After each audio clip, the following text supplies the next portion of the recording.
Hermanos todos, que el Señor les bendiga en gran manera y de verdad pues muy contentas de compartir con ustedes hoy un mensaje muy especial.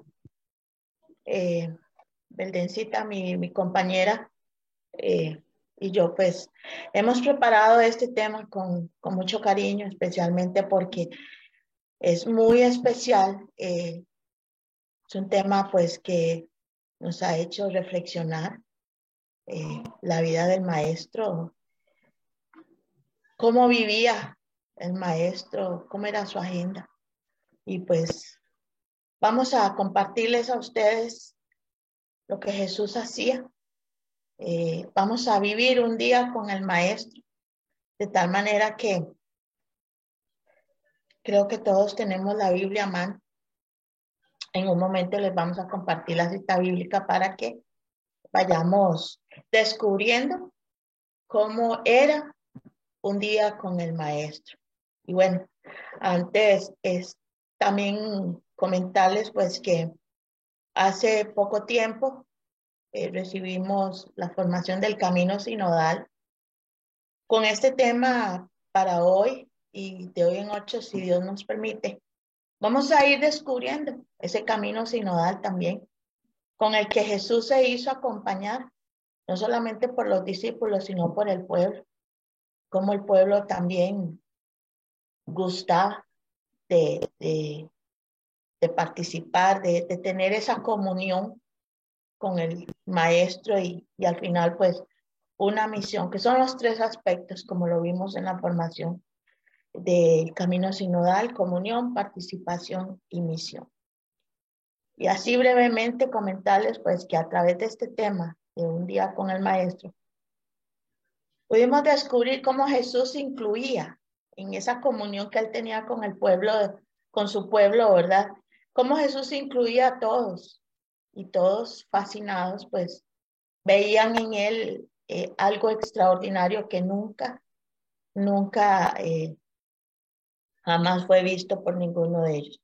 Jesús también mostraba su poder, evidenciando a través de los milagros y de los prodigios, participando, haciéndolos a todos partícipes de su amor, de su poder, pues él, siendo el Mesías, tenía una misión especial. En aquel tiempo, pues Jesús eligió 12, preparó 72 y más, y los capacitó y los envió. Hoy por hoy a nosotros también nos llama, nos capacita y nos envía. Así es que preparémonos y vamos a iniciar con una pequeña introducción.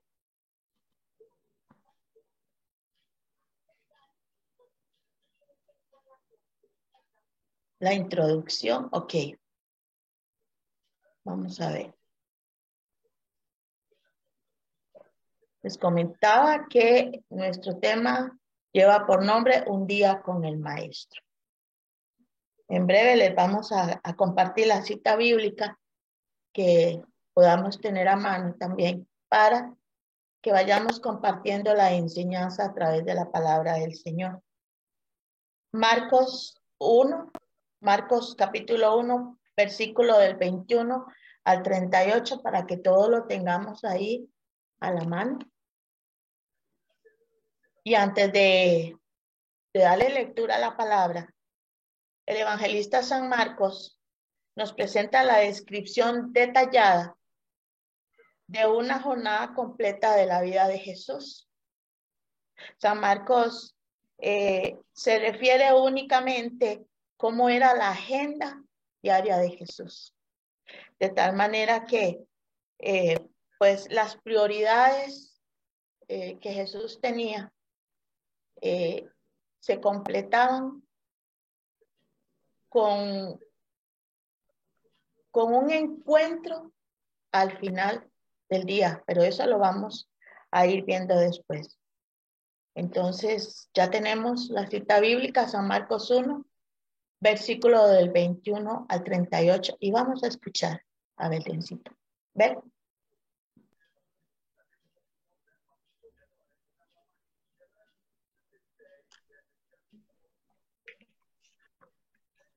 Esta palabra del Señor nos dice: llegaron a Cafarnaúm y Jesús empezó a enseñar en la sinagoga durante las asambleas del día sábado. Su manera de enseñar impresionaba mucho a la gente, porque hablaba como quien tiene autoridad y no como los maestros de la ley. Entró en aquella sinagoga un hombre que estaba en poder de un espíritu malo y se puso a gritar: ¿qué quieres con nosotros, Jesús de Nazaret? ¿Has venido a destruirnos? Yo sé que tú eres el Santo de Dios. Jesús le hizo frente con autoridad: cállate y sal de este hombre. El espíritu malo revolcó al hombre en el suelo y lanzó un grito tremendo, pero luego salió de él. El asombro de todos fue tan grande que preguntaba unos a otros: ¿qué es esto? Una doctrina nueva, ¿y con qué autoridad? Miren cómo da órdenes a los espíritus malos y le obedecen. Así fue como la fama de Jesús se extendió por todo el territorio de Galilea. Al salir de la sinagoga, Jesús fue a la casa de Simón y Andrés con Santiago y Juan. La suegra de Simón estaba en cama con fiebre, por lo que enseguida le hablaron de ella. Jesús se acercó y tomándola de la mano, la levantó. Se le quitó la fiebre y se puso a atenderlos. Antes del atardecer, cuando se ponía el sol, empezaron a traer a Jesús todos los enfermos y personas poseídas por los espíritus malos. En el pueblo entero estaba reunido ante la puerta. Jesús sanó a muchos enfermos con dolencias de toda clase y expulsó muchos demonios, pero no los dejaba hablar, pues sabían quién era él. De madrugada, cuando todavía estaba muy oscuro, Jesús se levantó, salió y se fue a un lugar solitario. Allí se puso a orar. Simón y sus compañeros fueron a buscarlo, y cuando lo encontraron, le dijeron: todos te están buscando. Él les contestó: vámonos a los pueblecitos vecinos para predicar también allí, pues para esto he salido. Y Jesús empezó a visitar las sinagogas de aquella gente, recorriendo toda Galilea. Predicaba y expulsaba a los demonios. Palabra de Dios, te alabamos, Señor. Te alabamos, Señor. Vean, hermanos, acá vamos a ir descubriendo 4 puntos cardinales que están delineados en este primer día del Maestro. Primeramente, nos dice la palabra, Jesús comienza su jornada en la sinagoga, que era el lugar de la congregación de los hombres. Era el lugar donde todo el pueblo se reunía para escuchar la palabra de Dios. Era el lugar donde se meditaba la palabra y se meditaban también lo que hablaban los profetas. Luego se dirige a la casa de los amigos.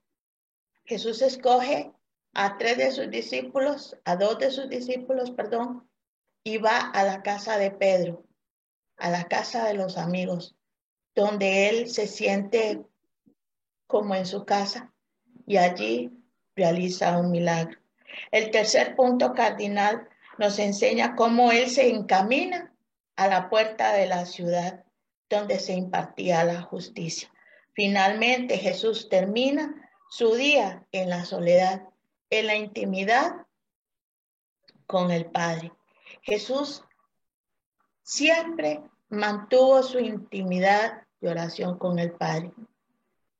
Y al final del día, él se acercaba y tomaba ese tiempo para poder, yo le llamaría recargar baterías, encontrar a través de su Padre la fuerza para poder seguir en su misión y al día siguiente volver a renovar ese día que él ya tenía como una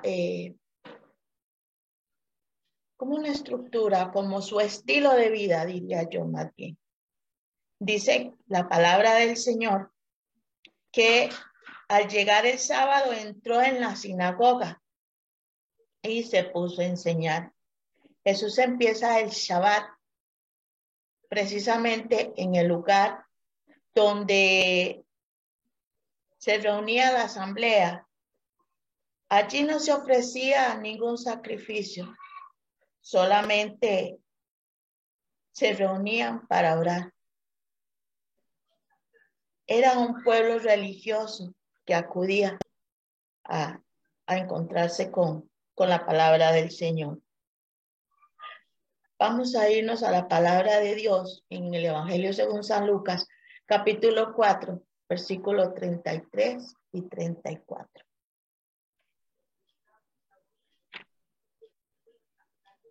Se hallaba en la sinagoga un hombre endemoniado y empezó a gritar: ¿Qué quieres de nosotros, Jesús de Nazaret?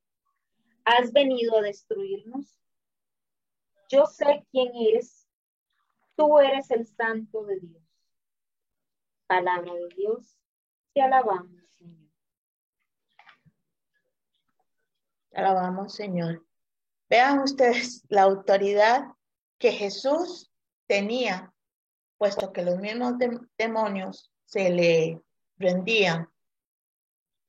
Y el pueblo se admiraba, puesto que nunca habían visto tal autoridad. Dice la palabra que los demonios gritaban: has venido para destruirnos. Aquí nos encontramos con otra de las muchas preguntas que quedan sin respuesta, porque Jesús no respondía. Jesús callaba y les ordenaba que salieran. Y nos preguntamos, ¿por qué tantas veces cuando Jesús liberaba, guardaba silencio, aun cuando los mismos demonios le preguntaban, le reconocían como el Hijo de Dios? Y entonces Jesús no responde a lo que le inquietan los demonios, sino que Jesús, su objetivo es liberar. A eso ha venido al mundo. Su objetivo más bien responde a la necesidad de aquel hombre para ser liberado. Por eso Jesús no responde a los demonios. Jesús estaba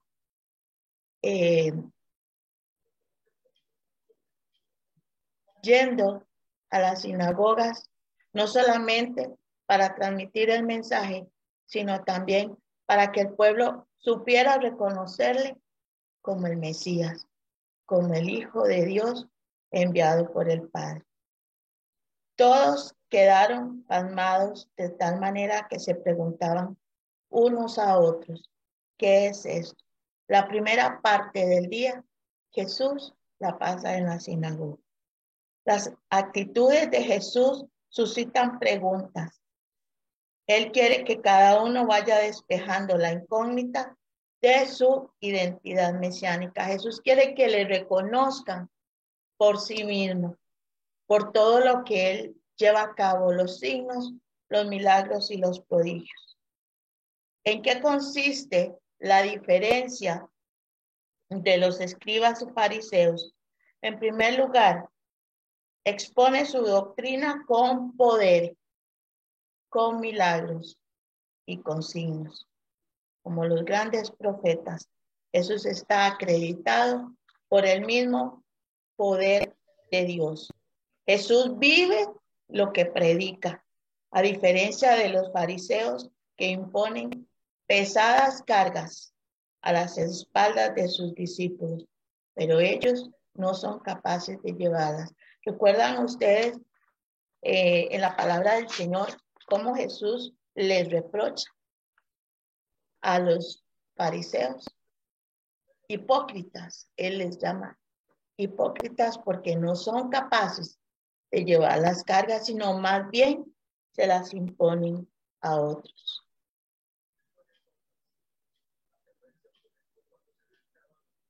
Seguimos, ¿verdad?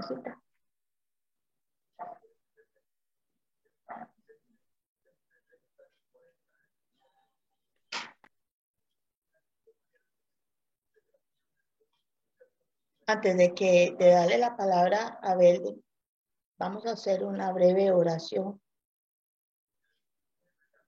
Vamos a cerrar nuestros ojos, si pueden, y hacer una breve oración pidiendo al Señor que como aquel día que liberó a aquel hombre, pues que en esta noche, abriendo nuestro corazón, Él también libere pues, de nuestra vida aquello que pueda esclavizarnos, aquello que pueda no permitirnos vivir en completa libertad.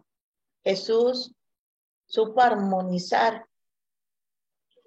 los acontecimientos sobrenaturales de los cuales Él era capaz. Y Él hacía partícipe a todos aquellos, principalmente a los más necesitados.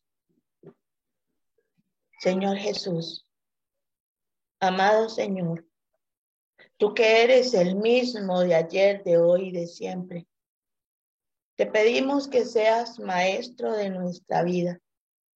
Muéstrate propicio, Señor, para entrar en nuestra historia,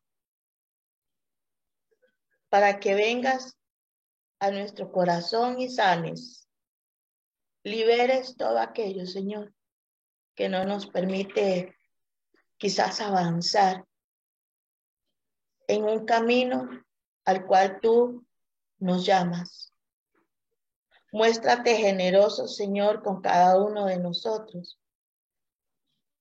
liberándonos de todo yugo opresor, que seamos testigos de tu poder mediante signos, milagros y prodigios.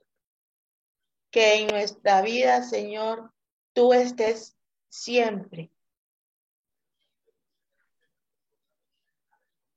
Renueva nuestras fuerzas, renueva, Señor, todo aquello que a veces pueda esclavizarnos.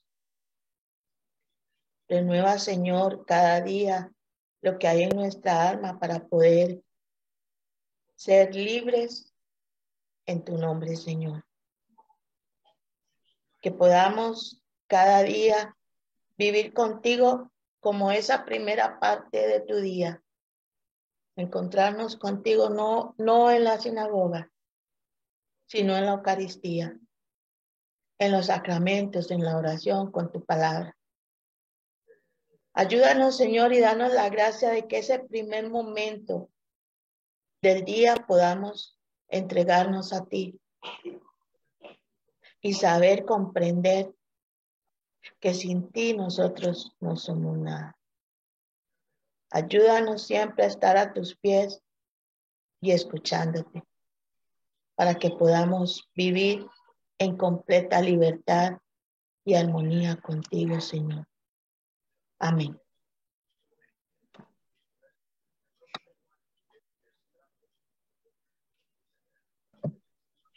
Buenas noches, hermanas y hermanos. A continuación yo les voy a hablar sobre el otro puntito, que sería en la casa de los amigos. Esta parte del texto la vamos a encontrar igual en el Evangelio según San Marcos, en el capítulo 1, los versículos del 29 al 31. Vamos a ver un Jesús, como lo ven aquí en el relojito, no sé si lo pueden apreciar. Primero Margot nos hablaba de Jesús en la sinagoga. Aquí lo vemos, leyendo la Torá, muy probablemente. Y además de eso, bueno, vemos que él hacía milagros en un día sábado, que no era un un día propicio para tal cosa, ¿verdad? Y por lo cual fue criticado muchas veces.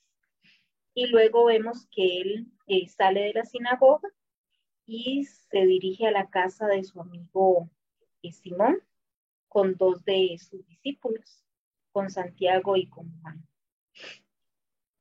En esta partecita de la enseñanza vamos a ver dos, como les dirían, dos vectores, ¿verdad? Vamos a ver Jesús propiamente, cómo comparte con los amigos, cómo él se toma ese rato para fortalecer esas amistades que él tiene.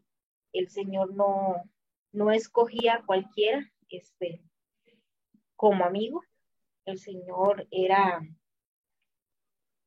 muy especial para escoger a las personas que él iba a tener a su lado. Y el otro vectorcito que vamos a ver en esta partecita es el milagro que realiza el Señor. Cómo el Señor capacita a los que Él elige para poder servirle y servir a los hermanos. Vamos a ver, Jesús se dirige a la casa de Simón, ¿verdad? Un amigo entrañable para él, con dos de sus otros dos amigos, ¿verdad? Santiago y Juan. Acá podemos ver cómo el Señor hace parte de esa sinodalidad, ¿verdad? Cómo Él practica el vivir en comunión, cómo Él practica vivir en comunidad. Él es feliz asistiendo a la casa de sus amigos. Él se regocija el poder compartir con ellos. Los amigos para el Señor le dan a él esa sensación de sentirse en familia, de sentirse en un ambiente acogedor, en un ambiente en donde él se siente amado, se siente querido, en donde él sabe que a pesar de ese respeto que le tienen como el Salvador, ¿verdad? Él se siente más que eso, se siente acogido, él se siente abrazado por sus amigos, él se siente amado por sus amigos, él siente que son parte muy importante de su vida. En este punto el Señor nos enseña cómo, uno, debemos aprender a escoger las amistades que tenemos, a confiar en las personas dependiendo de cuánto nos hacen llegar a Él, cuánto nos acercan a nuestra iglesia, cuánto nos acercan a participar de los sacramentos, a la oración, cuánto esos amigos se preocupan por nosotros en los momentos difíciles. Hay un dicho que dice que los amigos se notan en los momentos en donde uno más mal la está pasando. Ahí es donde nosotros logramos saber quiénes son nuestros amigos. Y muchas veces los contamos así con los deditos de la mano, ¿verdad? El Señor se toma su tiempo para descansar en compañía de sus amigos. El Señor se toma su tiempo para platicar, para conversar, para compartir ideas, para compartirlo tal vez lo que sucedió dentro de la sinagoga, para comer, para sentir cómo todos reunidos alrededor de la mesa pueden celebrar una vez más, no solo el hecho de que él esté en la casa de Simón, sino también el hecho de que se puedan tomar de las manos y dar gracias a Dios por todo lo que les repara, por todo lo que viene, es compartir con los amigos. No sé si a ustedes les pasa cuando tienen una visita, un amigo muy especial, uno se esmera para que esa persona se sienta bien, para que esa persona se sienta querida, y uno saca hasta los mejores vasos y saca el cafecito ahí, el más carito que tenga, y le sirve el pancito o la cena. Eh, en esos momentos hacemos sentir bien a la otra persona y nosotros nos sentimos bien de poder atenderle de una forma bonita y adecuada a nuestros amigos. Así se sentía el Señor en compañía de sus amigos, en compañía de aquellos quienes le abrazan, que más adelante van a suceder situaciones en donde esos amigos se van a ver divididos, es cierto, y en algunas ocasiones eso sucede, y nos sucede con los amigos cercanos, pero en este momento del Señor, en este día que estamos compartiendo con el Señor, que estamos viendo su itinerario, vemos que el Señor se regocija en compartir, en hacer amigos, en que esa amistad crezca y se haga más fuerte para los momentos que vendrán, que van a ser momentos muy duros. Y Él va conformando su comunidad para más adelante nosotros en este tiempo podamos vivir en comunidad, que seamos un sínodo para nuestra iglesia. La otra parte que el Señor nos enseña, este nuevo vector, es cuando el Señor viene y sana a la suegra de Pedro. Empecemos porque las mujeres en el tiempo de Jesús no éramos, como se dice actualmente, mujeres empoderadas, ¿verdad? Las mujeres en el tiempo de Jesús se limitaban al hogar, a atender a la familia, a los hijos, al esposo. Y tras de eso, la sanación es a la suegra. Y yo no sé por qué las pobres suegras tienen una fama tan mala, ¿verdad? Entonces el Señor escucha que le hablan, ¿verdad? Que la suegra de Pedro está enferma, que tiene una fiebre, que no se le quita con nada.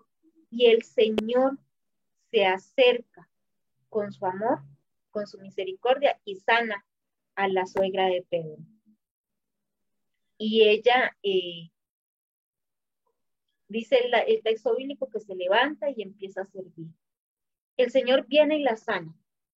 Todos sabemos que la fiebre no es una enfermedad. La fiebre es un síntoma de que algo no está funcionando bien en nuestro cuerpo, ¿verdad? La fiebre significa que hay algo ahí que no le permite a nuestros, o es como la lucecita roja, la alerta, que nos dice que nuestros glóbulos están buscando la manera de sanarnos de eso que nos está afectando. Sin embargo, la suegra de Pedro venía con esas fiebres, El Señor se acerca a ella y la sana, y el Señor le dice, levántate. ¿Cuántas veces el Señor a nosotros nos ha dicho, se nos ha acercado y nos ha sanado esa fiebre? Nos ha dicho, levántate. Ese levántate que el Señor le da a la suegra de Pedro es tanto la sanación como el capacitar a la suegra de Pedro para que le sirva. No le sirve solamente a nuestro Señor Jesús, que está de visita en la casa. No, ella le sirve a Jesús y a sus discípulos y a los invitados. Muy probablemente la casa de Simón estaba llena de personas que habían escuchado de Jesús. Y ella se levanta y le sirve. Así es, el Señor a nosotros igualmente nos sana, nos dice levántate, pero esto es porque nos está capacitando para servir a los demás, para servir a nuestros hermanos, para dar de ese amor y esa misericordia y ese conocimiento a los que están alrededor de nosotros. ¿Y dónde empieza? Se empieza en casa, ¿verdad? El Señor permitió que la suegra de Pedro fuese sanada para empezar a servir y a servir desde casa, desde su familia. Entonces, ¿dónde debemos empezar nosotros a trabajar? Desde nuestra casa, desde nuestro hogar. Es la iglesia primitiva. En en este pasaje se ve una analogía.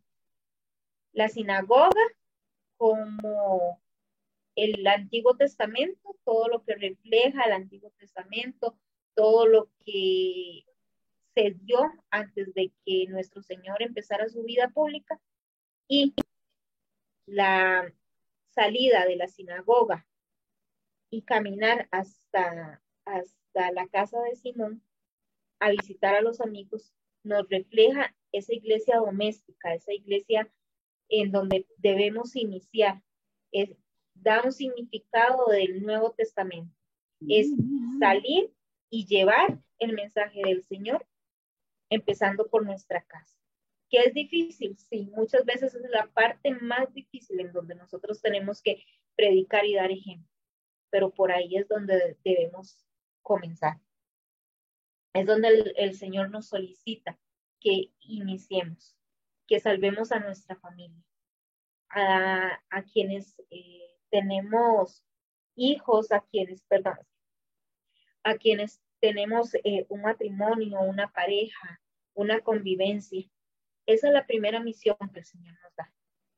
Y cuando hablamos de sinodalidad, hablamos de que hay una participación, una misión, un envío. Y el predicar en nuestro hogar es la primera misión que el Señor nos da. Es la primera misión que el Señor nos pide. Entonces, en esta partecita del relojito, ¿verdad? Vemos que el Señor nos da una iglesia primitiva, una iglesia, un hogar, en donde nos sentimos acogidos, nos sentimos amados. Es nuestro grupo de iglesia en donde participamos, en donde ponemos al servicio, nuestros dones, todo aquello que el Señor nos ha dado, el don del canto, el don del baile, el don de la prédica, todo eso que el Señor nos regala para ponerlo al servicio de los demás. No debemos agarrarlo ahí y saber que está ahí y vamos y lo enterramos y lo escondemos. No, el Señor nos lo permite y Él mismo nos sana de todo lo que tengamos nosotros ahí en medio para poder servir. Él nos sana de todo eso, nos capacita, nos da la fortaleza y Él nos enseña a través de su evangelio cuál debe ser el camino que nosotros debemos seguir para poder servirle, tanto a Él como a nuestros hermanos. El Señor no se deja nada a medias. El Señor, cuando nos hace el llamado, nos llama completitos, no nos llama por partes. Y el Señor, conforme vamos caminando en crecimiento, en estudio, en evangelización, en sacramentos, el Señor nos va sanando cada una de nuestras áreas y nos va dando la capacidad, así como se la dio a Moisés en su tiempo para poder ir y predicar, a Aarón y a todos los profetas del Antiguo Testamento, así nos los da a nosotros en estos tiempos, empezando con los discípulos, empezando con sus amigos más cercanos, empezando con Mamá María, con las mujeres que le seguían. Entonces, ¿qué hace Jesús en esta partecita del texto bíblico? Nos enseña que debemos caminar en comunidad con las personas más cercanas, con esos amigos que hemos escogido, con esa familia que hemos escogido, que es nuestro grupo de iglesia, es nuestra parroquia, nuestro sacerdote, que por cierto hoy es el día de ellos y espero que hayamos orado por aquellos sacerdotes amigos nuestros. Y el Señor también, en esa parte de comunidad, nos capacita para que vayamos y le prediquemos a nuestros hermanos. El Señor, en esta parte también hay algo muy bonito que yo leía cuando estudiaba la enseñanza de hoy, que el Señor restablece la dignidad de la mujer. Como les decía al principio, la mujer era un personaje más en el pueblo judío. Acá el Señor, en esta partecita del texto bíblico, el Señor nos restablece a cada una de nosotras mujeres para que le sirvamos. No solamente al varón. En esta parte del texto bíblico, el Señor nos restablece a cada una de nosotras mujeres al servicio, para que pongamos todo aquello que nosotras tenemos, para que le sirvamos, para que le alabemos, para que le glorifiquemos, para que no seamos una parte seca, una parte inactiva, una parte que no funciona eh, en el pueblo que Él ha elegido, porque el Señor nos ha elegido a nosotros como su pueblo. El Señor nos envía a ser misioneros, el Señor nos envía a servir, el Señor nos envía a predicar, el Señor nos envía a poner nuestros dones a su servicio. Esta es la partecita que me correspondía a mí. El próximo jueves seguiremos con los otros dos puntos cardinales que el Señor nos va a regalar en esta enseñanza. Hoy Margot y yo queremos hacer una oración por todos nuestros amigos, por todos aquellos quienes nos acompañan, por nuestra comunidad. Entonces, ahorita voy a dejar de compartir la pantalla, voy a poner un poquito de música para que entremos en un ratito de oración, para que el Señor nos guíe en este nuevo caminar, en esta sinodalidad, que el Señor nos permita ser sus siervos, nos permita ser sus misioneros, nos permita ver al hermano como parte importante de nuestra vida, que el compartir en nuestra parroquia, en la Eucaristía, en la hora santa, sea luego la parte en donde nosotros vamos a dar todo lo que Él nos ha regalado en esos momentos. Entonces vamos a tomar una actitud de oración, vamos a ponernos en una posición cómoda, tranquila, vamos a ir poniéndonos en esa sintonía con el Señor.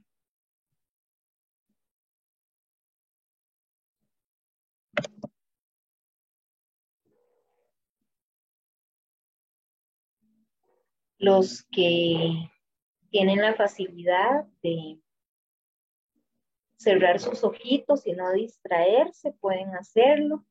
Aquellos que se distraen un poquito más y sientan que no pueden mantener los ojitos cerrados, vamos a buscar un punto, un Jesucito, un crucifijo, una imagen de nuestra madre, y vamos a ir entrando en ese momento de oración.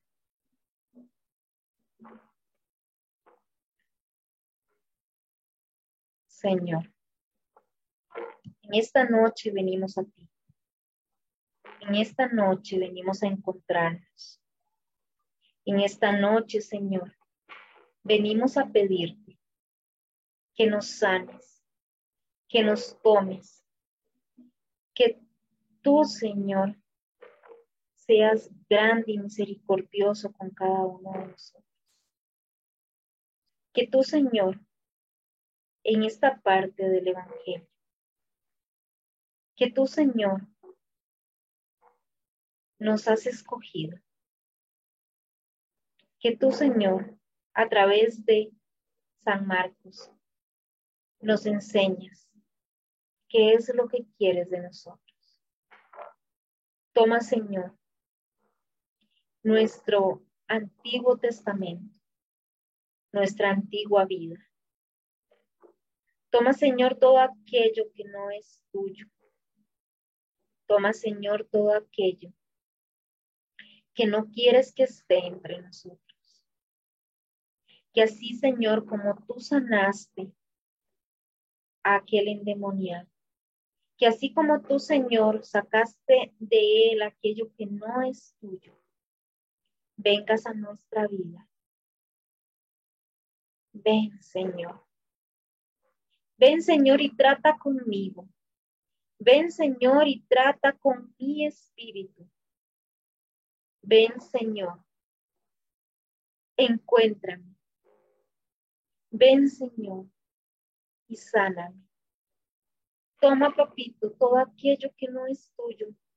Toma aquello que no me permite seguirte y encontrarte. Todo aquello que no me permite ser feliz.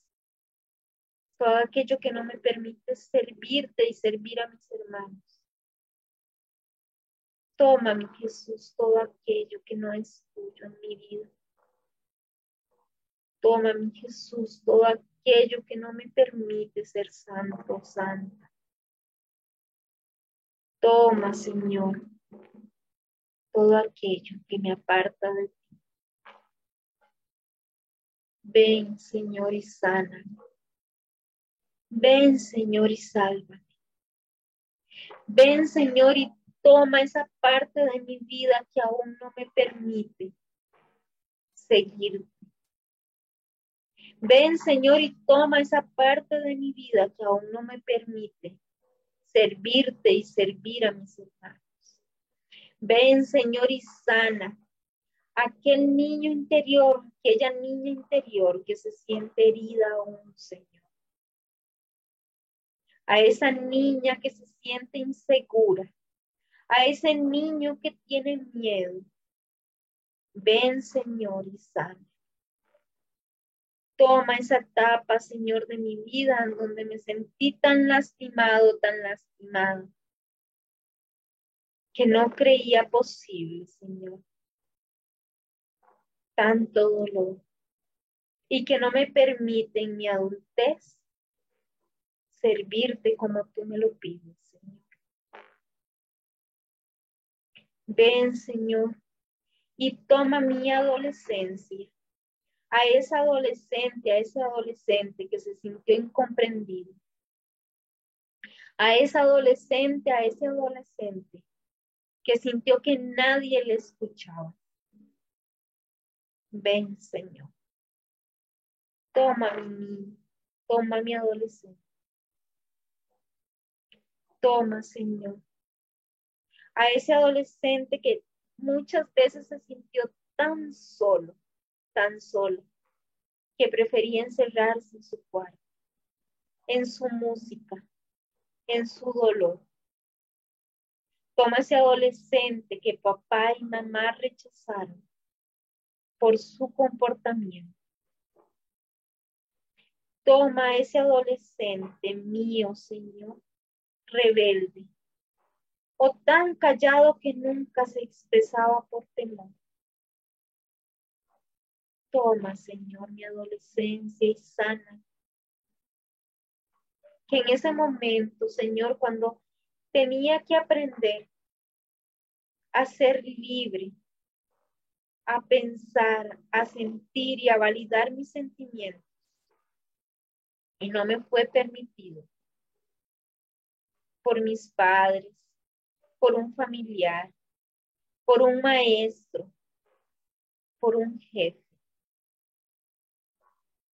por algún coordinador, por el grupo de amigos.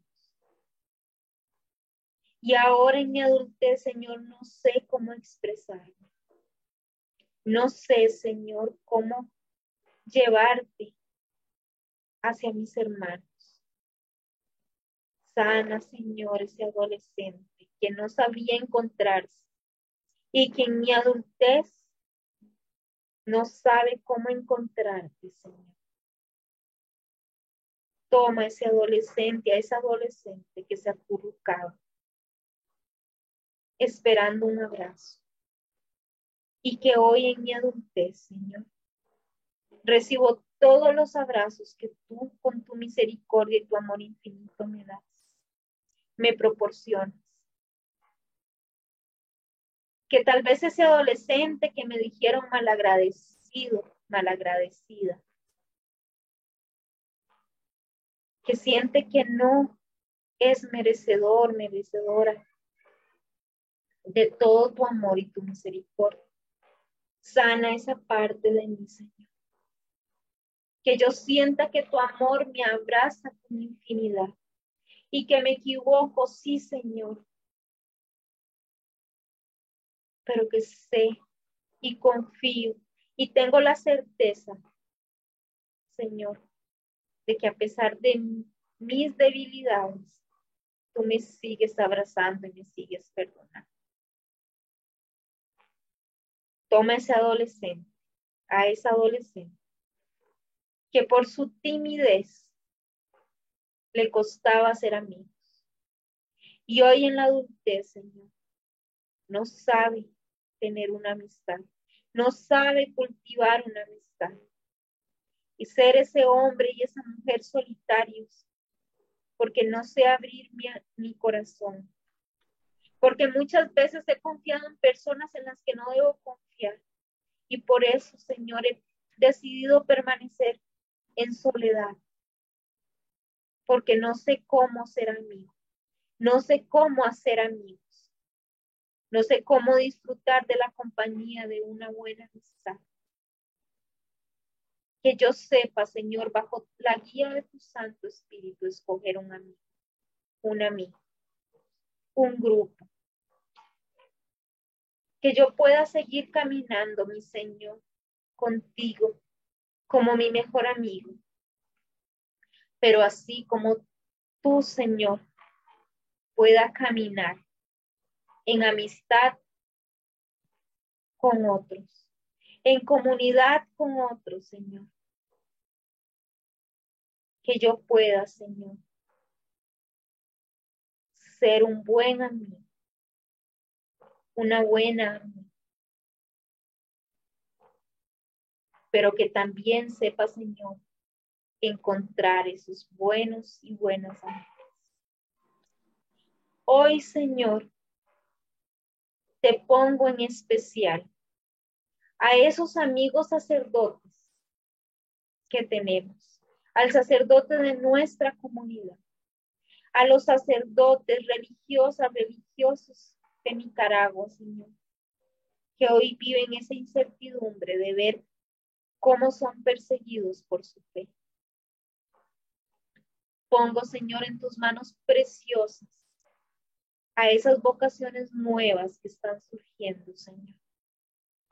A esos amigos que serán mis amigos del futuro, los amigos de mis hijos, de mis sobrinos, de mis nietos,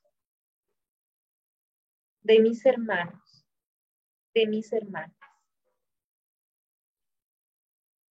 Te los pongo con especial amor, Señor, a ellos que son nuestros pastores, que nos llevan a conocerte y amarte más cada día. Hoy, Señor, te pido que así como sanaste a la suegra de Simón, hoy me sanes a ese hombre y a esa mujer adulta en esta etapa de mi vida. Seamos adultos jóvenes, seamos adultos mayores. Que tú sanes, Señor, esa parte de mi vida en donde como adulto me sentí lastimado, herido, rechazado. Ven, Señor, y sana. Y así como curaste a esta mujer de la fiebre, así me cures a mí de mis fiebres, de mis dolores, de mis dolencias. Que vayas a la raíz de todo aquello, Señor, que lo provoca y que tú sanes a esta mujer y a este hombre adultos que hoy están aquí contigo, Señor, presentando su corazón, su alma, sus deseos, sus anhelos, sus conflictos, pero que estamos aquí, Señor, porque queremos servirte, porque queremos aprender de ti, aprender de tu palabra, aprender de tus enseñanzas, aprender a través de nuestros hermanos de la Escuela de Evangelización Tabá. Toma, Señor, a ese hombre y a esa mujer que no se creen capacitados, Señor, para servirte y servir a los hermanos. Que sane, Señor, ese temor, ese miedo que tengo a enfrentarme ante mis hermanos, a prestarles ayuda. Que sane, Señor, todo ese temor, todo ese miedo, toda esa angustia que me provoca estar ante mis hermanos, predicando, dándoles una palabra de fortaleza, una palabra de aliento, un abrazo fraterno. Permíteme, Señor, llevar tu evangelio a cada uno de mis hermanos. Permíteme sentirme tan amado, que tú, Señor, te sientas tan regocijado, que derrames tu Santo Espíritu y tu santo amor y tu santa misericordia sobre mí y sobre mis hermanos. Hazme fuerte, Señor, y valiente. Hazme, Señor, humilde. Haz mi corazón, Señor, manso. Que esté abiertos mis oídos, mis ojos, mi corazón y mi alma a tu espíritu y a tu palabra, para que mi boca proclame tu evangelio, para que mis pies me lleven a la misión que tú, Señor, me tienes encomendada, y para que mis manos sirvan, Señor, en cada momento, en cada lugar que tú me pidas. Permíteme, Señor, escuchar a tu Santo Espíritu. El lugar propicio, Señor, que tú tienes destinado para mi misión. Ya sea mi hogar, ya sea mi comunidad, ya sea mi grupo. Permíteme, Señor, poder discernir qué es lo que tú quieres de mí. Y que yo pueda, Señor, enfrentarme a mí mismo, a mí misma, para salir a dar los dones que tú, Señor, me has regalado. No permita, Señor, que desfallezca. No te alejes, Señor, de mí. No sueltes mi mano porque soy débil. Porque solo ante ti, Señor, puedo verme acogida por el amor. Permíteme, Señor, que en esta sinodalidad yo pueda ser partícipe, yo pueda ser misionero, yo pueda ser comunidad. Derrámate, Señor, sobre cada uno de nosotros. Derrámate, Señor, en cada uno de nuestros hogares, en esa primera iglesia, en esa iglesia primitiva, Señor, en esa iglesia doméstica, Señor. Permíteme, Señor, ser luz y sal en este mundo, por ti y para ti, Señor. Que mi vida se vea centrada en ti, Señor. Que no deje, Señor, de caminar en ti, para ti. Permíteme ser, Señor, tu oveja. Esa oveja que sigue la voz de su pastor. Permíteme, Señor, ser tu hijo, tu hija amada. Que tú, Señor, seas mi despertar y mi anochecer. Bendito seas, Señor, Que tú, en esta Señor, noche. seas grande. Te alabamos, Señor. Gracias te damos en esta noche por tu palabra. Por esta palabra, Señor, que nos sana y nos libera. Hoy te damos gracias también porque en un día tú preguntaste a tus discípulos, ¿quién dice la gente que soy yo?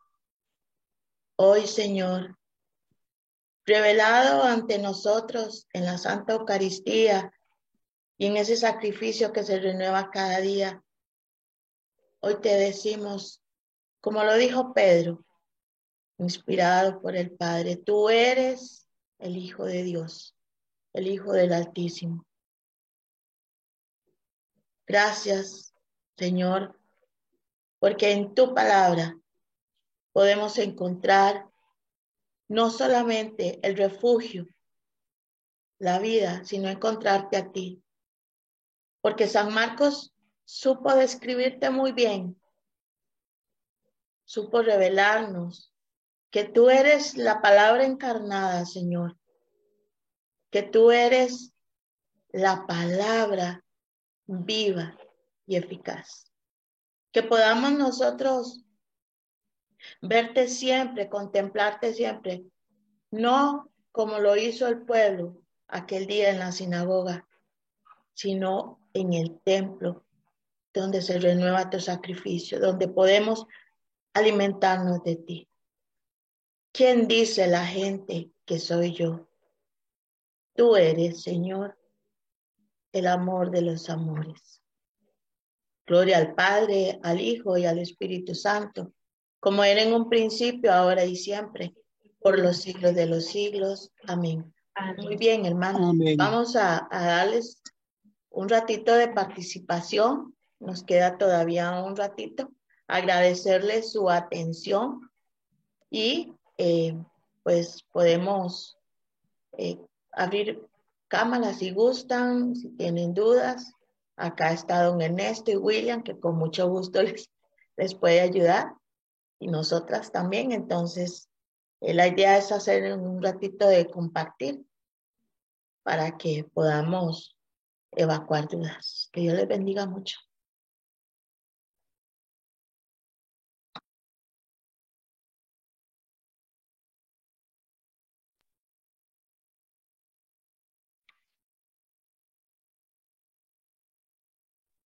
Buenas noches. Buenas noches, Luisito. Bendiciones.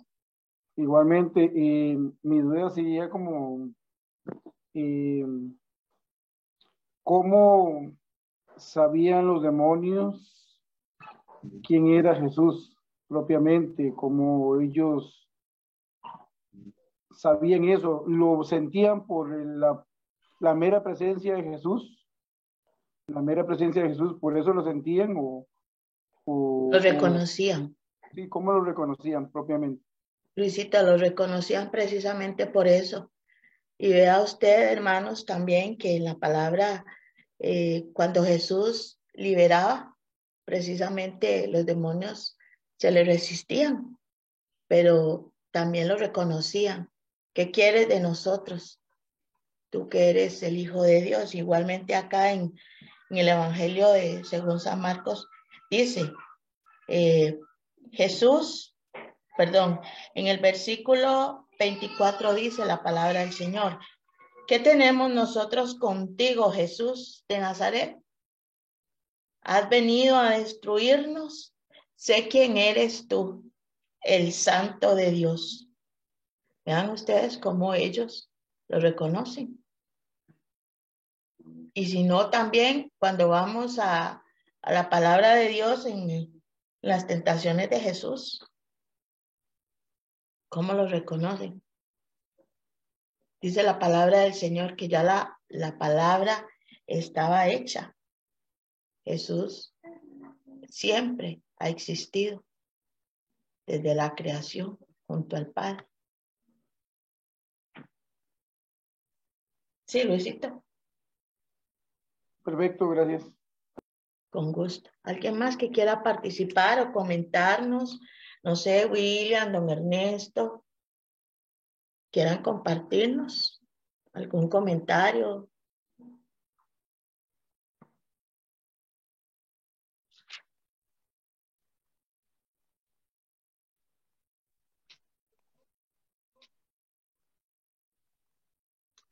Como que todo quedó claro.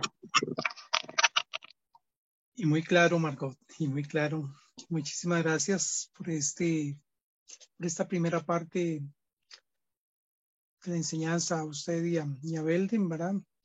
De verdad que cuando uno escucha la palabra de Dios nos inquieta, ¿verdad? Es el Espíritu Santo que a través de la proclamación de la palabra, es el Espíritu Santo que a través de la oración también nos hace vivenciar esa experiencia de encuentro con el Señor, ¿verdad?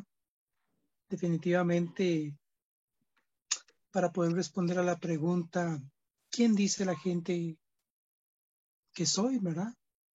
Tal como Jesús lo dice en el Evangelio. Tenemos que pasar tiempo con el maestro. Y ya no solo como maestro, para saber lo mucho que él enseñaba y en la forma que él enseñaba, sino pasando tiempo con el maestro, descubrimos que él es el Señor. Es el Señor porque solo él puede sacar de la oscuridad, de cualquier atadura, a cualquiera, y llevarlo a la luz de la libertad. Solo él, siendo el mismo de ayer y de hoy y de siempre, puede suscitar una sanación profunda del alma, de los sentimientos, de las emociones y de tantas otras cosas por las cuales hoy el ser humano vive bajo el yugo del pecado. Solo él camina. El Evangelio, tal como ustedes lo han dicho, nos muestra a un Señor caminando, moviéndose de un lugar para otro, llegando a todos los lugares para que la palabra sea escuchada, proclamando la palabra como buena noticia. Pero no solamente ahí, sino que cuando Él camina, también caminan con Él sus discípulos. Me ha gustado mucho. Ustedes proclamaban la palabra y le daban aplicación y yo trataba como de visualizarlo, de verlo ahí, para verlo, detenernos, poder visualizarlo, ¿verdad? Es tremendo porque la revelación más grande es que Jesús, siendo el mismo de ayer y de hoy y de siempre, Él actúa cada vez que participamos de la Eucaristía, estando ahí en su presencia, donde se escucha la palabra. Él actúa cada vez que sabemos que caminamos al lado de quienes son sus discípulos y servidores. Él no es indiferente ante el dolor y la necesidad. Jesús no es indiferente. El Señor ha estado grande con nosotros y estamos contentos porque al menos yo lo que hago es recordar, ¿verdad? Recordar aquella experiencia de encuentro, ¿verdad? Aquella experiencia de encuentro y darme cuenta que todo es por pura misericordia de Dios, por pura misericordia de Dios. Y no hay cosa que Jesús no haya hecho, tal como lo muestra el Evangelio, con un propósito. Quienes lo escuchaban para un propósito. Quienes caminaban con él, caminaban para un propósito. Cuando estaba con sus amigos, compartía con ellos con un propósito. Estando en la casa de la suegra de Pedro, miren ustedes, en la casa de la suegra, había que caerle bien, sino que Dios guarde que hable mal a la suegra, ¿verdad? A Dios está mal asado y todo, y ya no había cuajada, no había nada más, ¿verdad? El hecho de tomarla y levantarla, todo es con un propósito, ¿verdad? Entonces, bueno, tantas cosas puedo decir porque hoy se ha despertado la inspiración a través de la enseñanza de ustedes y lo que la palabra nos expone, pero me gustaría que también otros, Margot, tengan la oportunidad de compartir. De participar. Yo tengo una pregunta. Bueno, voy a lanzar una pregunta y espero pues que sean varios de los hermanos acá presentes que la puedan responder, porque dice la palabra de Dios al inicio en el Evangelio según San Marcos, dice la palabra, llegan a Cafarnaúm. Al llegar el sábado, entró en la sinagoga y se puso a enseñar. Bien, en aquel tiempo de Jesús, el pueblo se reunía en la sinagoga, ¿verdad? Para orar, para escuchar de la palabra de Dios y cómo se daba a conocer la historia de la salvación. Ahora bien, nosotros hoy por hoy vamos al templo, porque la palabra correcta es templo, no es iglesia, porque la iglesia somos nosotros. Ahora bien, yo voy a lanzar una pregunta un poco fuerte y quizás sé que tal vez más de un hermano o una hermana me van a responder. Jesús siendo el mismo de ayer, de hoy, de siempre, ¿ustedes creen que Jesús dentro del templo, en cada Eucaristía, Jesús puede sanar? ¿Jesús puede liberar? ¿Sí? ¿Ustedes creen quién de nosotros puede mantenerse, llegar al templo y mantenerse en la Eucaristía y saber que el mismo Jesús está allí, obrando milagros, prodigios, señales? Yo he sido testigo de milagros, de sanaciones y de liberaciones dentro de la misma Eucaristía. Ahora bien, ¿creen ustedes que eso sucede hoy por hoy cuando nosotros nos encontramos en comunidad yendo a la Eucaristía? Ya de por sí, por ejemplo, el sacramento de la reconciliación es una liberación que nosotros experimentamos. Pero mi pregunta es con respecto a la Eucaristía.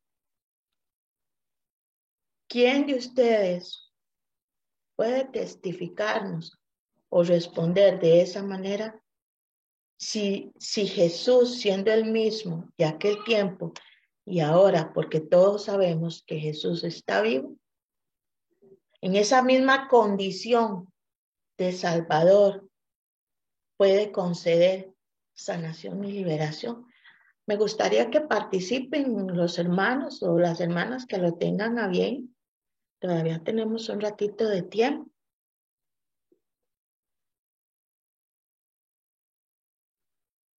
A ver, Katia. Buenas noches, Margot. Por Buenas supuesto que noches. sí.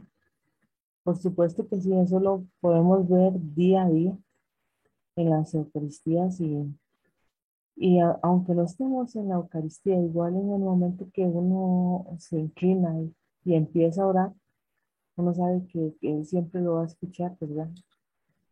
Mm, Yo he sido testigo de su amor y de su misericordia. Y si hay algo que ame, es a Jesús de Eucaristía. Ok, muy bien. Entonces, no sé si alguien más quiere participar antes de hacerles otra preguntita. Hoy estoy muy preguntona. Ahí Douglas está y la Mari. mano de Douglas, Ajá. o Mari, perdón. Hola.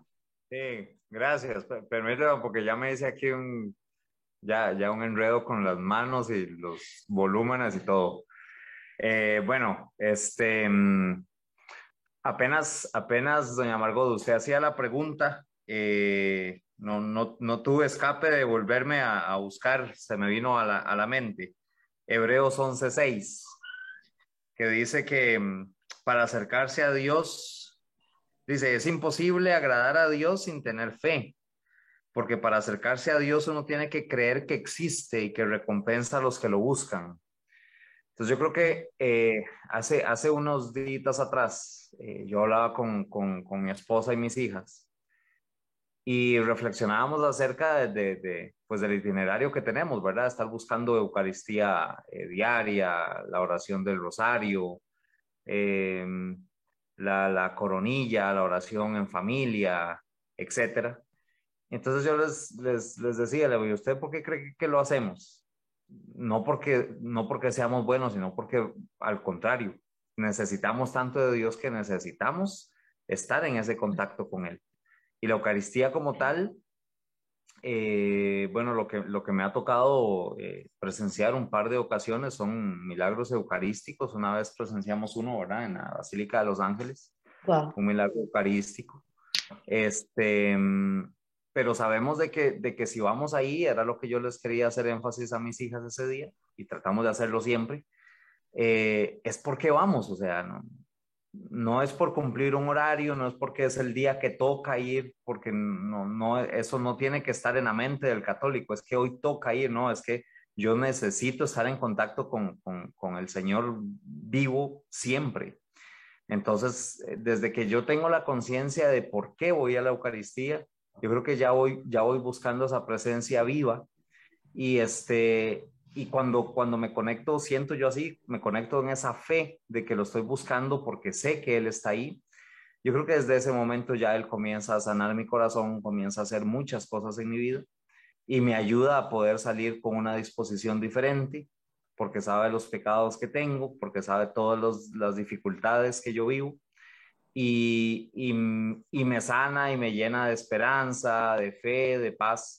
Yo creo que siempre, cada Eucaristía, cada momento que lo buscamos a Él, pero en Eucaristía con más razón que podemos comulgar su cuerpo y su sangre, es más evidente que y quería hacer rápidamente ese comentario que ahora esa segunda parte que hablaban de Jesús con los amigos, creo que es lo que vivimos nosotros también, o sea, es un Jesús que está cerca, ¿verdad? Es un Jesús que está cerca. En el Antiguo Testamento se vivía la idea de un Dios, la presencia de un Dios que no se veía, que lejos, más allá de aquellas personas que tuvieron aquellas teofanías, ¿verdad? Como Abraham o como Moisés, qué sé yo, pero el resto de la mayoría de la gente era una idea o sabían de él, pero no podían experimentarlo en primera persona. Y pues los que tuvieron la bendición de ver a Jesús en su primera venida en cuerpo, tuvieron esa bendición y nos demuestra para nosotros que es lo mismo que podemos hacer ahora nosotros con mucha más razón, porque a pesar de tenerlo, además de tenerlo cerca, lo podemos recibir en su cuerpo y en su sangre. Entonces eso era el comentario. Amén. Y no solo a través del sacramento de la Eucaristía, sino en su palabra. Para de hoy en 8 los invitamos porque, bueno, como última parte en el itinerario de Jesús, Jesús se retiraba, ¿verdad? Entonces, logramos ver a un Jesús muy humano. Jesús, aún siendo hijo de Dios, él se despojó de su realeza. Entonces, la palabra nos muestra a un Jesús muy humano que se compadecía. Entonces, Jesús caminaba, pero a Jesús no le interesaba quedar bien, especialmente con aquellos que estaban estructurados, inclusive le reprendían a Jesús porque él hacía milagros un sábado, como lo muestra la palabra aquí, y también en algunos otros evangelios, Jesús hace milagros el día sábado cuando aquellos dedicados a la ley, los maestros, los fariseos, ellos estaban tan cuadrados a que el sábado era intocable. Jesús viene a hacer la diferencia. Jesús rompe esos paradigmas. ¿Por qué? Porque Jesús, como su misión, viene a ocuparse del desvalido. Él viene a quebrantar lo que de alguna manera la ley mosaica establece. Pero dice la palabra, aquí hay alguien más que, no recuerdo si me ayudan, que Jonás, perdón, no lo recuerdo en este momento. Entonces vean ustedes cómo Jesús, mi hija me hacía un comentario un día de estos porque leyó en una publicación que Jesús era rebelde, porque Jesús se revela. O sea, él es radical. O todo o nada, ¿verdad? Entonces, vean ustedes, y cuando él le pregunta a sus discípulos, ¿quién dice la gente que soy yo? Para mí, ¿quién es Jesús? Para ustedes, hermanos, hermanas. Para ustedes, ¿quién es Jesús? Porque podemos verlo en una imagen, podemos visualizarlo en una oración, podemos entrar en una contemplación, podemos sentirlo en la palabra, en la Eucaristía. Pero ¿quién es Jesús en mi vida? Es que si yo sé quién es Jesús, yo tengo que reflejarlo. Yo tengo que mostrarlo a los demás tal y como Él quiere ser mostrado. ¿Don Edwin? Sí, Margot, buenas noches, que Dios los bendiga. Buenas noches, amén, igual.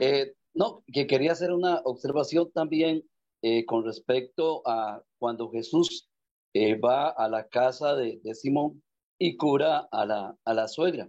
Ajá. Y dice la palabra que después, dice San Marcos, que en el Evangelio de San Marcos, que después de curada, ella se levantó a servirles. Y ese servirles que lo está hablando ahí en plural. Yo veo también acá una parte de la sinodalidad que nos está pidiendo el Papa.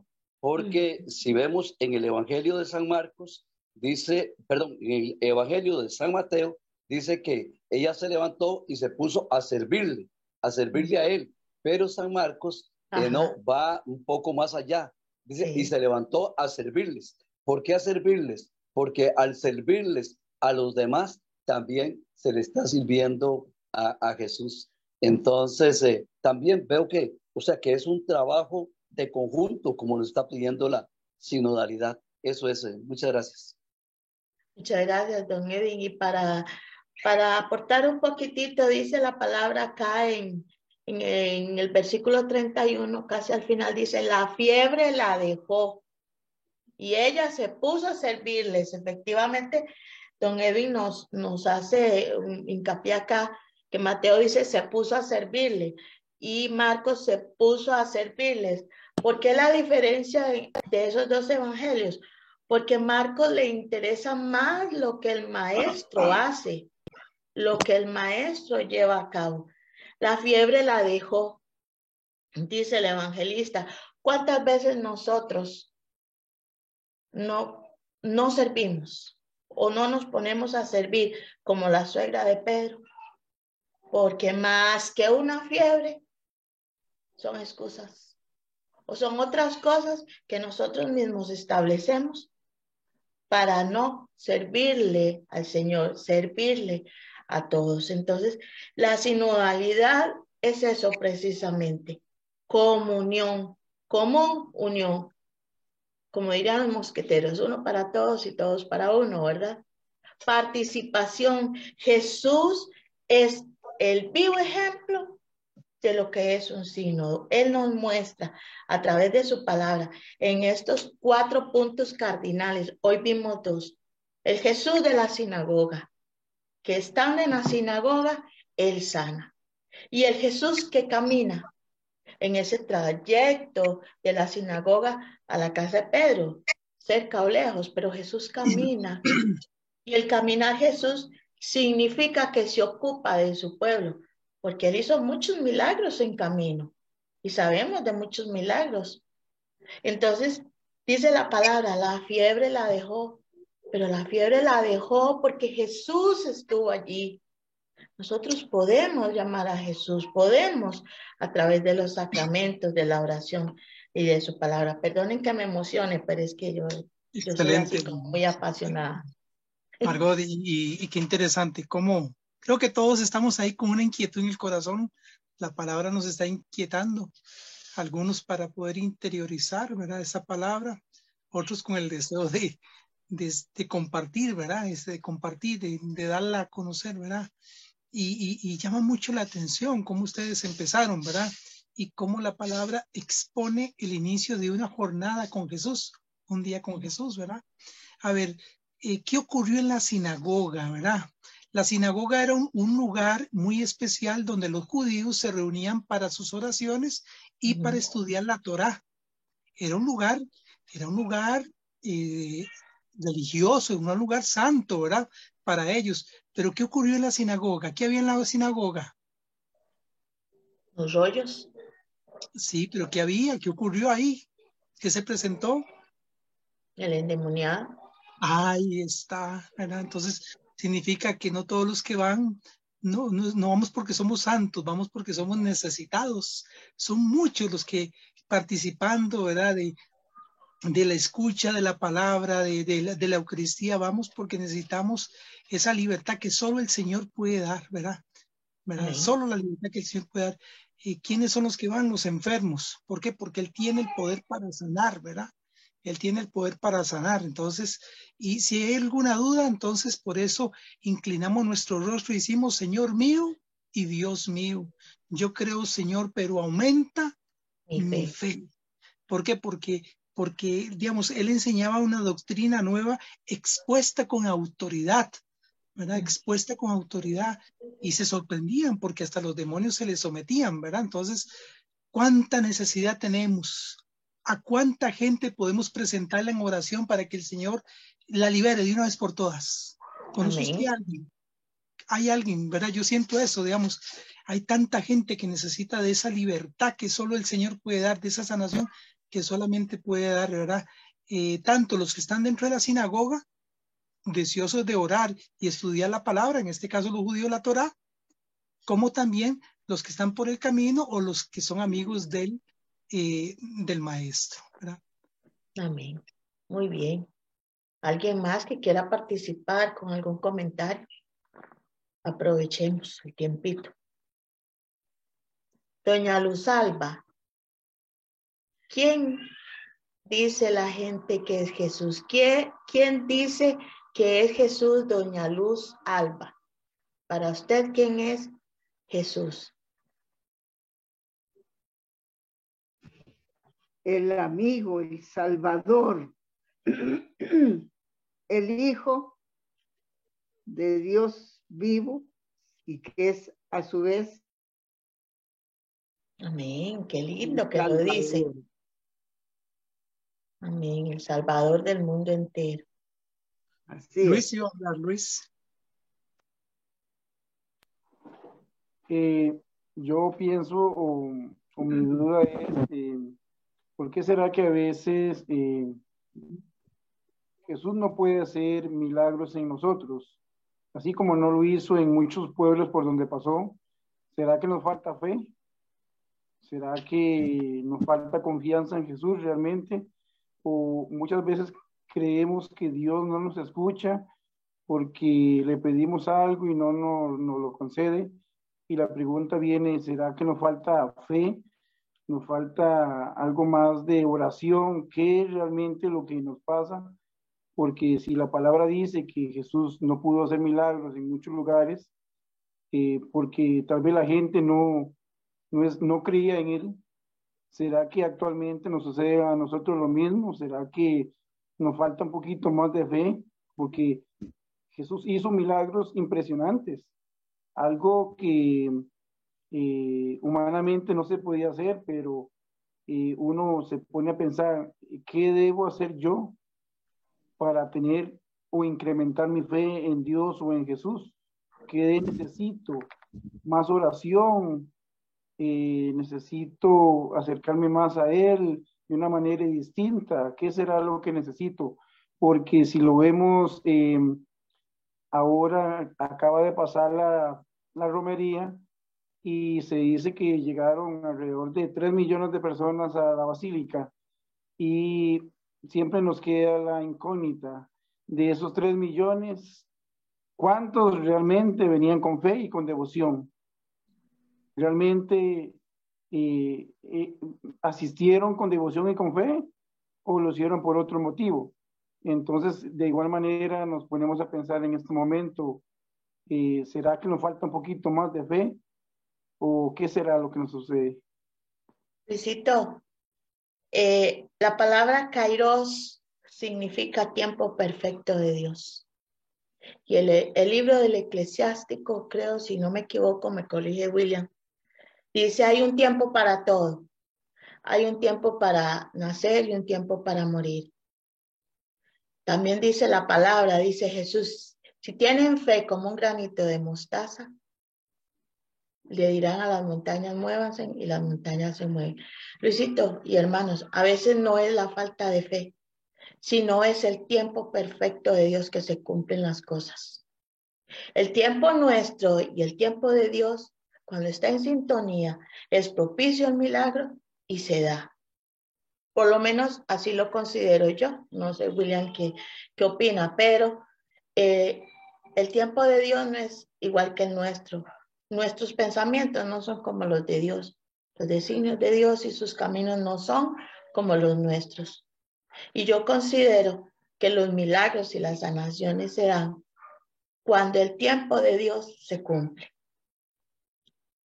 Cuando el tiempo de Dios está en el momento en que se da lo que usted le pide, porque si Jesús promete, pidan y se les dará, toquen y se les abrirá. Eso es una promesa que Jesús nos da, pero nosotros Debemos de saber esperar en su tiempo, en el tiempo perfecto de Dios, el tiempo que sea necesario. ¿Por qué? Porque muchas veces, a veces somos, como dice, duros de cerviz, duros de cabeza, y entonces necesitamos tal vez pasar por purificación. ¿Mm?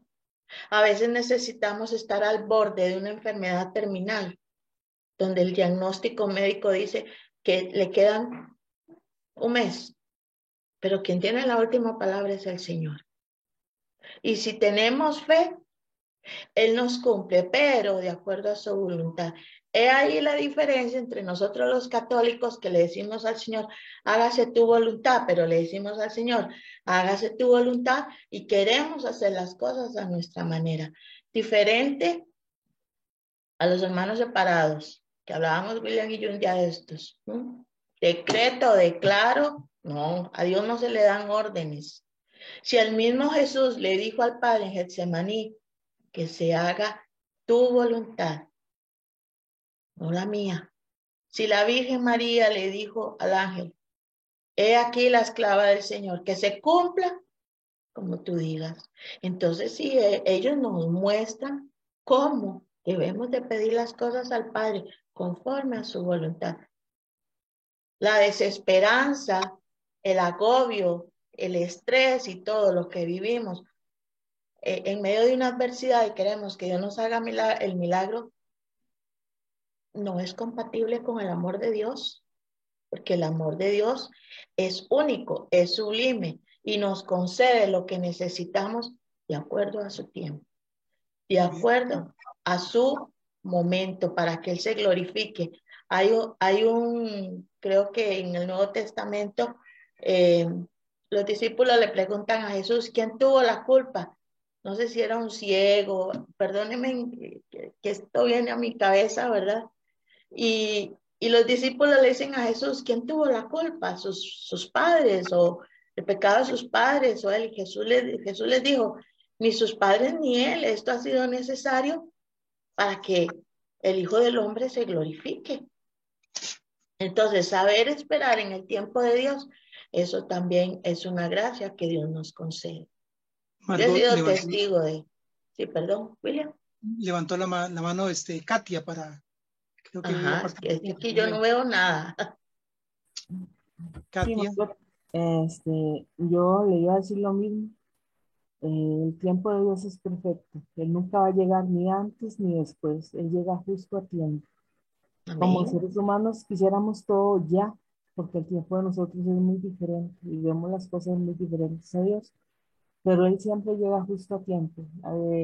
A veces nos sentimos ya sin fuerzas, cansados, pero Él sabrá por qué. También nos permite, ¿verdad?, pasar por todo eso. Y ahora, contestándole a Luis, yo me fui para Tres Ríos y me vine en romería con mis hijas. Y pude ver y pude sentir ese amor de verdad, el amor con la que la gente venía. O sea, yo hace 4 años la hice y fue muy diferente.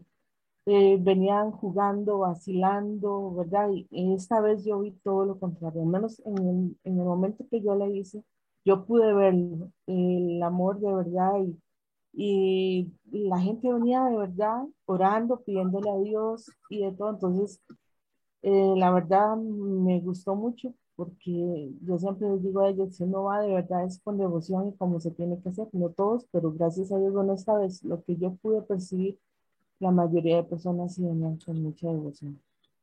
Creo que los 2 años de pandemia nos hizo reflexionar y valorar lo que comúnmente antes se hacía. Y usted, Katia, al igual que usted, yo también pude ver eso. La gente venía en oración, rezando el rosario y todo. Y el cansancio, pues no era lo importante, sino ofrecer ese pequeño sacrificio. Pero creo que en su mayoría la gente aprendió la lección. Sí, así es. Bendito sea Dios. De Amén. verdad que sí. Así fue.